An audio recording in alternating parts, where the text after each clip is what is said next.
Duncan, thank you for joining us this morning. A lot of people pointing out to me that the fact that we haven't seen many queues and delays is simply that lorries are staying away. Are we seeing fewer people coming across? Yes, we are seeing fewer people coming across. The first thing I'd like to say is that the testing that Grant Shapps was just talking about there, the COVID testing has been an absolutely brilliant thing, considering the short notice that it was done at. It is working nationally and is not a problem in terms of getting lorries across into France. Considering where we started from back in December and the problems we had then, it has been absolutely excellent, the thing that's happened with the COVID testing. The lorry queues in Kent, however, what we've seen is a curtailment, particularly of loaded lorries. We have a lot of lorries returning, going back to the continent empty, that are not having to go through the customs processes. The reason for that is because there are not enough customs agents, there are not enough people to do the work to get the goods through, and it's affecting some businesses much more than others.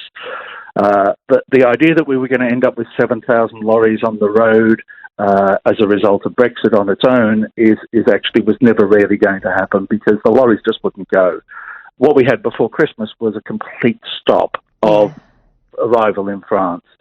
We were only going to get 7,000 lorries on the road if we had something similar, such as the French fishermen blockading ports, or bad weather for a really serious long time on top of a problem with the tunnel. So we were never really going to get that, because if hauliers had a choice, they will not go into an unknown transit time. It's just too expensive to do it.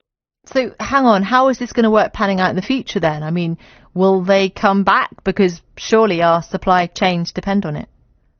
Yes, our supply chains do depend on it, but the effect of Brexit is that our supply chains are going to change. We're going to buy different things. Some goods, we're seeing this from our members. We surveyed our members. We haven't finished the survey yet, but the initial results are showing that some transports are not going to come back at all. That literally the goods are not going to flow, because the traders are saying, we are not going to send those goods. Clearly, if you're dealing with large volumes, that's not going to be the case. You will work a way through it. But certainly the smaller pallet loads and smaller loads, they don't actually have the money in them to pay for the customs procedures and all of the administration that is involved. So we are seeing the permanent decline of some goods, the temporary decline of others, because while people work out processes is also part of the process. So people are learning, and at the moment it is an absolute minefield getting things through the border and complying with all of the paperwork processes.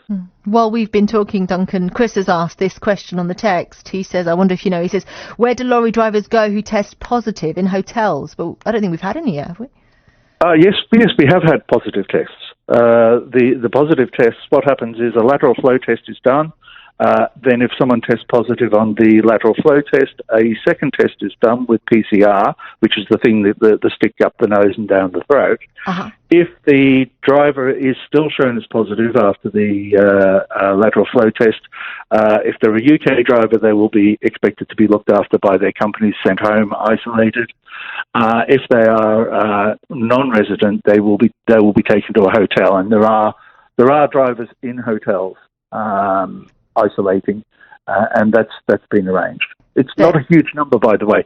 Lorry drivers have a fairly isolated working life, so they don't expose themselves to people as much as maybe you or I do. They don't generally even go to supermarkets.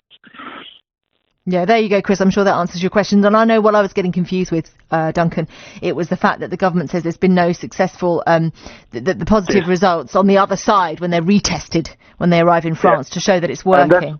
That's really good news. It shows that what was put in place was effective. And from our point of view, from a logistics point of view, what really is important for us is that it doesn't cause delays and add to the problems that we have crossing the border.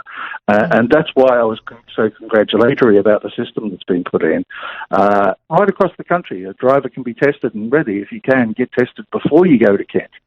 There's about 40 places on the road network where you can get tested if you're a lorry driver doing international, one of these tests, in advance of even arriving in Kent. So the system that was put in place was really exceptional in the time that was available.